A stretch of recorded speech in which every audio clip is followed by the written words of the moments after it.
ایک صحابی ابو محجن ثقفی رضی اللہ تعالیٰ، یہ بہت بڑے صحابی ہیں، شراب کی عادت نہیں چھوٹی ہیں، کئی دفعہ ان کو حد لگی، کوڑے لگے، پھر پینا شروع کر دیتے۔ تو حضرت سعد نے حضرت عمر کو لکھا کہ میں ابو محجن کا کیا کروں؟ کہا اس کو قید میں رکھو، جب تک توبہ نہ کرے اس کو چھوڑو نہیں۔ تو انہوں نے ان کو وہی اسی قلعے کے نیچے کمرے میں بند کر دیا۔ ایرانی کو پلہ بھاری ہونے لگا تو ابو محجن تڑپ رہے کمرے میں کہ یا اللہ میں کیا کروں؟ تو حضرت سعد کی بیگم سلمہ ان کا گزر ہوا، کہنے لگے سلمہ یہ میرے بیڑیاں کھول دے اور مجھے گھوڑا اور تلوار دے دے، اگر میں شہید ہو گیا تو تھوڑی جان چھوٹ گئی، اور اگر میں بچ گیا تو میں واپس آ کے خود بیڑیاں پہن لوں۔ تو وہ کہنے لگی اگر ساتھ کو پتہ چلا تو مجھے مجبور ناراض ہوں گے، اور آگے چل پڑی۔ تو انہوں نے شعر پڑھا کفا حزنا ان تلتقی الخیل بالقنا اترک مشدودا علی وفاقیا، میرے درد کے لیے یہی کافی ہے کہ سامنے حق و باطل ٹکرا رہے ہیں اور میں بیڑیوں میں بند پڑا ہوں۔ اذا قمت عنان الحدید غلقت علی مصاری قد تسم المنادیہ، جب میں اٹھنے کی کوشش کرتا ہوں تو میرے لوہے کی بیڑیاں مجھے زمین پہ پھینک دیتی ہیں، اور میرے اور ان کے درمیان دیوار حائل ہے کمرے کی جو میری پکار کو باہر جانے ہی نہیں دیتی۔ جب یہ شعر حضرت سلمہ نے سنے تو ان کو رحم آ گیا، وہ واپس آئیں، انہوں نے دروازہ کھولا، اس کی بیڑیاں کھولی اور حضرت سعد کا گھوڑا دے دیا اپنے خامد تلوار دے کر۔ انہوں نے کپڑے سے نہ اپنے سے چھپا لیا اور مسلمان یوں ہوئے اور ایرانی یہاں آ گیا، اور یہ شخص اللہ سے کیا لو تھی، دیکھو وہ انسان ہی نہیں جس سے خطا نہ ہو، خطا سے پاک صرف نبی ہوتا ہے اور کوئی نہیں ہوتا۔ شراب کے عادی ہیں اور نکلے ہیں تکبیر پڑھتے ہوئے، اور ایک طرف سے جو اس اللہ کے بندے نے حملہ کیا ہے کلی ذات، اس نے ایرانیوں کی صف میں کھلبلی مچ گئی اور سارے ایرانی پریشان ہیں کہ بلا آ گئی، جیسے بجلی چمکتی ہے ایسے وہ چمک رہے تھے ادھر ادھر ادھر ادھر، اور صحابہ چونکہ چہرہ چھپا ہوا تھا کہہ رہے تھے بندہ تھا لگتا نہیں کوئی فرشتہ اللہ نے انسانی شکل میں اتار دیا۔ کبھی رائٹ پہ حملہ کرتے، پھر لیفٹ پہ حملہ کرتے، پھر وہاں سے رائٹ پر آتے، پھر وہاں سے لیفٹ پر جاتے۔ ایک بندے جب اللہ ثابت ہونا تو وہ ایک نہیں ہوتا، جناب تو اللہ ہوتا ہے۔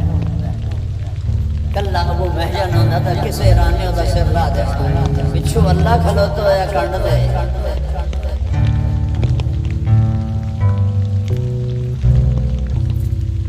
تو وہ اس قدر کھلبلی مچی کہ ایرانی پیچھے ہٹنا شروع ہو گئے۔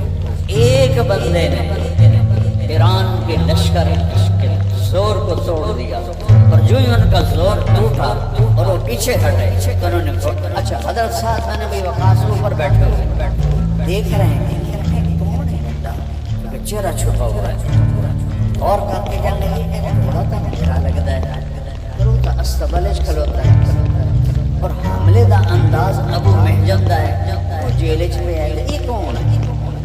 تو پریشان ہو کر دیکھ رہے ہیں کہ الجولت جولت فرس، گھوڑے کی جو چھلانگ ہے وہ میرے گھوڑے جیسی ہے، وہ سہولت سہولت ابو محجن، اور حملے کا انداز ابو محجن کا ہے، وہ قید میں ہے، گھوڑا میرا استبل میں ہے۔ یہ کیا بلا ہے جس نے پورے ایران کے لشکر 1,20,000 ایک بندہ گھما دے؟ یہ اللہ کے بغیر ہو سکتا ہے؟ تو توپ تو نہیں تھی، کوئی ایٹم بم تو نہیں تھا، پیچھے اللہ تھا۔ اللہ ان ینصرکم اللہ فلا غالب لکم، اب میں تمہاری مدد کروں تو کوئی خاتم نہیں آ سکتا۔ آج اللہ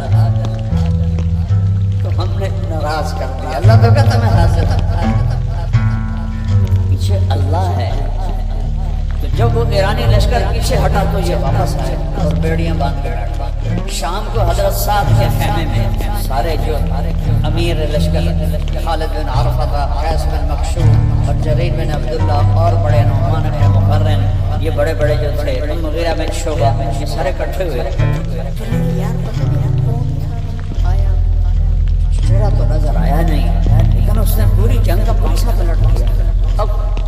سمجھ میں نہیں آیا. سارے پھر یہی کہنے لگے لگتا اللہ نے کسی کے ذریعے ہماری مدد کی, اور یہ کہہ کر اٹھ گئے. تو پھر حضرت سلمہ خیمے میں داخل ہوئے اور حضرت سعد سے پوچھنے لگی آج جنگ کا کیا حال رہا. تو کہنے لگے آج تو اللہ نے کسی فرشتے کے ذریعے ہماری مدد کی. پھر تھوڑی دیر بعد کہنے لگے ویسے ایک بات کا مسلمان, اگر میرا گھوڑا استقبل میں نہ ہوتا تو مجھے لگتا تھا کہ گھوڑا میرا, اور ابو محجن قید میں نہ ہوتا تو مجھے لگتا تھا حملے کا انداز ابو محجن کا ہے, پھر پتہ نہیں کون تھا. حضرت سلمہ کہنے لگی کہ اگر آپ مجھے معاف کریں تو میں ایک بات کریں. ہاں ہاں کہو. کہا وہ گھوڑا آپ کا تھا اور وہ ابو محجن تھا.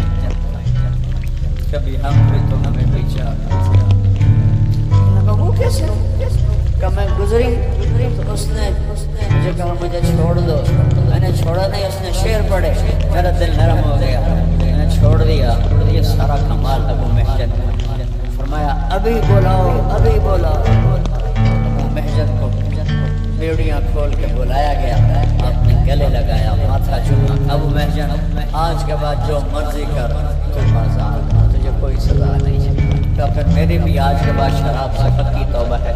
پہلے میں اس لیے شروع کر دیتا تھا کہ لوگ کہیں گے کوڑوں کے ڈر سے اس نے شراب چھوڑی, تو میں پھر شروع کر دیتا تھا. اب آپ نے مجھے معاف کیا تو میری بھی توبہ ہے. 4 دن یہ جنگ چلی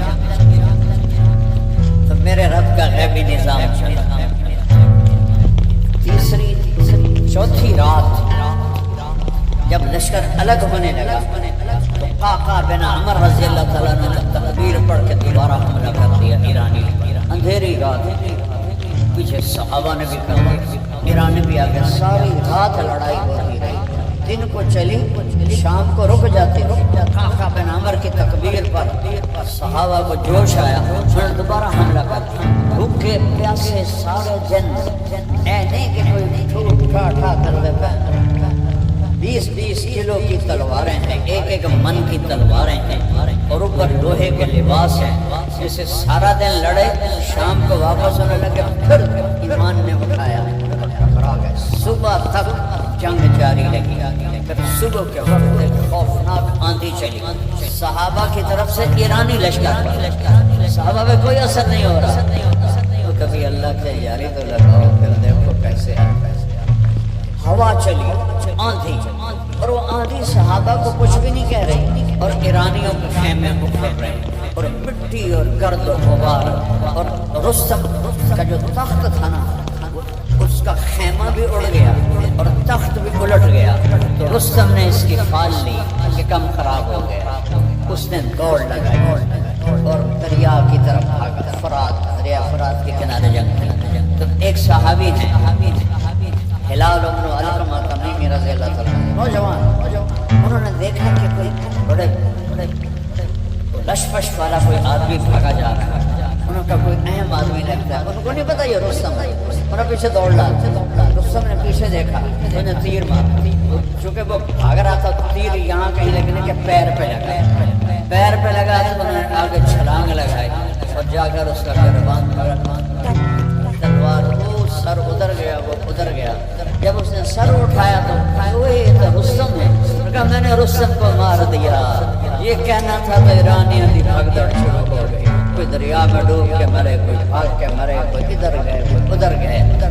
اسی طرح ینصرکم اللہ فلا غالب لکم, اگر میں تمہاری مدد کروں تم پہ کوئی غالب نہیں آ سکتا. آگے مدائن پھر کبھی اور سناؤں گے, چھوٹا سا سنا دیتا ہوں. دریا میں دجلہ میں خوفناک طوفان تھا اور عرب کے بڑے پانی کے عادی نہیں ہیں. حضرت سعد نے فرمایا میں نے دریا پار کرنا ہے, آج ہی کرنا ہے, لہذا سب تیاری کرو. کیا سب کہو نستعین باللہ لا حول ولا قوت الا باللہ. یہ تیاری ہو رہی.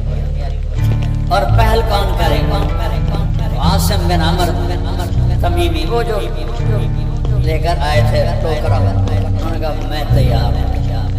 ان کے ساتھ 600 آدمی تیار تھے, 600 ساتھ کھڑے. جو دریا کے کنارے پہنچے حضرت عاصم بن عمر نے کہا 60 آدمی پہل کرو، 60 آدمی پہلے اندر جاؤ۔ کون تیار ہے؟ وہ حجر بن عدی رضی اللہ عنہ پہلے کھڑے کہ میں تیار ہوں۔ ان کے ساتھ 60 اور ہو تو حجر بن عدی آگے اور 60 پیچھے۔ جب دریا کے کنارے پہنچے تو گھوڑے ڈرنے لگے، کیونکہ دریا میں شور تھا اور طوفان تھا جیسے سیلاب آتا تو گھوڑے ڈرنے لگے۔ جو گھوڑ سوار تھے وہ بھی ذرا گھبرانے لگے۔ تو ذرا سنیں جو بسا جل سناؤں واسطے تو تھوڑا جا سنا دیتا ہے، باقی تفصیل کبھی بعد سنا دیں۔ تو حجر میں ندی کہنے لگے اتخافون من هذه النطفة، او یار نطفے تو ڈر گئے ہو، نطفے تو کس کو کہہ رہے ہیں؟ دریا ساڈا راوی جڑا ہے یہ امان دا نہیں، جس لئے سیلاب آ جائے دجلہ تو بڑا دریا ہے، وہ نطفے سے ڈر گئے ہو، نطفے سے اتخافون من هذه النطفة، ایسے نطفے تو ڈر گئے ہو۔